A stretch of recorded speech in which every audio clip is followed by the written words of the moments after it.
কক্সবাজার সদর হাসপাতাল যে মর্গ প্রাঙ্গণ আছে সেখান থেকে যুক্ত হয়েছে আমি সাজন বড়ুয়া। সাজা, আমরা খবর পেয়েছি কক্সবাজারের যে মহেশখালী আছে সেই মহেশখালীতে মোটরসাইকেল দুর্ঘটনায় রাবিয়া বসরি নামে এক বৃদ্ধার মৃত্যু হয়েছে, এরকম একটা খবর আমরা পেয়েছি ইতিমধ্যে। এই রাবিয়া বসরির মরদেহ কক্সবাজার সদর হাসপাতাল যে মর্গ আছে সেখানে রাখা হয়েছে, আমরা সেই তথ্যটুকু পেয়েছি। পাশাপাশি আমরা যদি এই ঘটনার যদি বিস্তারিত আসলে একটু বলি, আমরা যে তথ্যটুকু পেয়েছি সেটা হচ্ছে আজকে আনুমানিক বিকেল 5টা কিংবা 5:30টার দিকে কক্সবাজারের মহেশখালীর কালারমারছড়া ইউনিয়নের মির্জিরপাড়া নামক যে একটি এলাকায় রাস্তার পাশে একজন রাবিয়া বসরি 70 বছরের বৃদ্ধা, তিনি রাস্তা পার হচ্ছিলেন। তন্মধ্যে অপর প্রান্ত থেকে আসা একটি মোটরসাইকেল যখন দ্রুত গতিতে আসছিল তখন এই যে মোটরসাইকেলের ধাক্কায় তিনি গুরুতর আহত হন। পরবর্তীতে তাকে সেখান থেকে উদ্ধার করে যখন পার্শ্ববর্তী হাসপাতালে নিয়ে যাওয়া হয় তখন হাসপাতাল কর্তৃপক্ষ গুরুতর অবস্থায় তাকে কক্সবাজারে রেফার করে এবং পরবর্তীতে দেখা যায় কক্সবাজারে নিয়ে আসলে এই বৃদ্ধা মৃত্যুবরণ করেন, অর্থাৎ তার এখানকার যে কর্তব্যরত চিকিৎসক তাকে মৃত ঘোষণা করে। পাশাপাশি আমরা যে ততটুকু পেয়েছি এই ঘটনায় মোটরসাইকেল আরোহী যিনি আছেন তিনি গুরুতর আহত হয়েছেন এবং এটাও একটু আমরা জানতে পেরেছি। এছাড়া তিনি একজন বিজিবির সদস্য বলে আমরা জানতে পেরেছি। ইতিমধ্যে রাবিয়া বসরির যে আত্মীয় স্বজন ছেলেগুলা তারা এখানে এসেছে, তারা পাশাপাশি পুলিশের যে সদস্য তারা কিন্তু এখানে ছিল এবং তাদের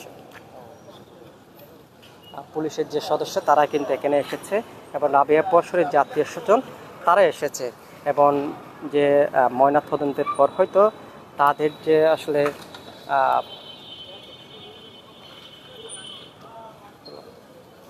ময়নাতদন্তের পর হয়তো রাবিয়া বসরির যে মরদেহটি পরিবারের কাছে এটি হস্তান্তর করা হবে বলে আমরা এটা জানতে পেরেছি। তবে এটাই নিশ্চিত রাবিয়া বসরি মৃত্যুবরণ করছে, তার মৃত্যুর কারণটা হচ্ছে মোটরসাইকেলের যে সড়ক দুর্ঘটনাটি ঘটেছে, এই সড়ক দুর্ঘটনায় তিনি মৃত্যুবরণ করেছেন এবং আজকে আনুমানিক 5টা কিংবা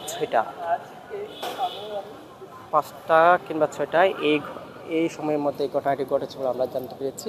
এছাড়া আর যে তথ্যটুকু আমরা পেয়েছি, আমরা মহেশখালী থানার পুলিশের সাথে কথা বলেছি, তারা কিন্তু এই বিষয়টি নিশ্চিত করছেন এবং তারা বলছে আজকে যখন আনুমানিক 5টা কিংবা 6টার দিকে এই ঘটনাটি ঘটেছে তখন আশপাশের লোকজন তাকে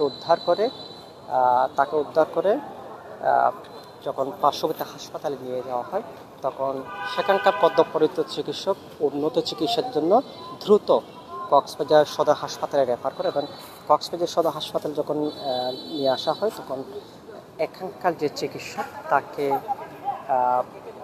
মৃত ঘোষণা করে এবং পরবর্তীতে রাবিয়া বসরির যে মরদেহ এই কক্সবাজার সদর হাসপাতাল যে মর্গ আছে সেখানে রাখা হয়েছে আমরা জানতে পেরেছি এবং হয়তো কিছুক্ষণ পর ময়নাতদন্ত শেষে রাবিয়া বসরির যে মরদেহ সেটি পরিবারের কাছে হস্তান্তর করা হবে। আমরা রাবিয়া বসরির যে ছেলে আরিফের সাথে কথা বলছিলাম, আমরা হোসনে মুবারক মেয়ে আসছে, পাশাপাশি সুলতান কিন্তু এসেছে, তার সাথে কথা বলেছিলাম, তারা কিন্তু বলছে এই ঘটনাটি তারা নিশ্চিত করেছেন।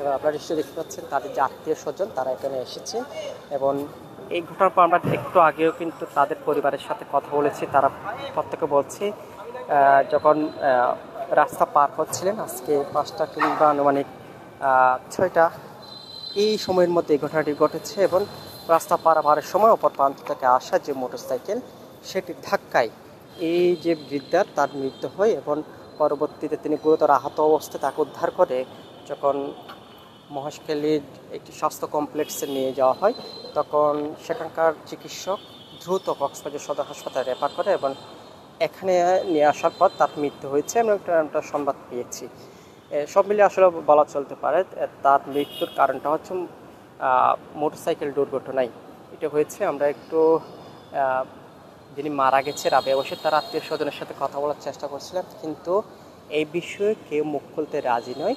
এবং অনেকে বলছে আসলে দুই দুই পক্ষের সম্মতিতে এই বিষয়টা আসলে তারা মীমাংসা করতে চাচ্ছে, একটা বিষয় আমরা জানতে পেরেছি। তারপরেও এটাই সত্য, তার মৃত্যু হয়েছে এবং সড়ক দুর্ঘটনায় কিংবা মোটরসাইকেল দুর্ঘটনায় তার মৃত্যুটা হয়েছে।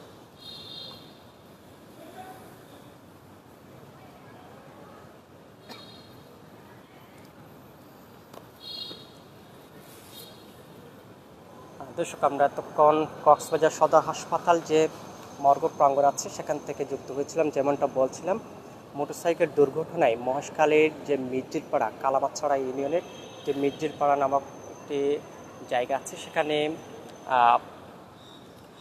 রাবেয়া বসুই নামে এক 70 বছরের বৃদ্ধা মৃত্যুবরণ করেছে। পরবর্তীতে যখন তিনি গুরুতর আহত হয়েছিল এই সময়, তখন তাকে উদ্ধার করে পার্শ্ববর্তী হাসপাতালে নিয়ে যাওয়া হয়। সেখান থেকে কক্সবাজার সদর হাসপাতালে যখন নিয়ে আসে তখন তিনি মৃত্যুবরণ করেন। পাশাপাশি ইতিমধ্যে তার যে লাশটি কিংবা মরদেহটি এই মর্গে রাখা হয়েছে। এখান থেকে ময়নাতদন্ত শেষে পরিবারের কাছে হস্তান্তরের যে প্রক্রিয়া সেটি সম্পন্ন করা হবে বলে আমরা জানতে পেরেছি। আমরা পর্যন্ত লাইভের মাধ্যমে এই বিষয়গুলো আসলে যাওয়ার চেষ্টা করছিলাম।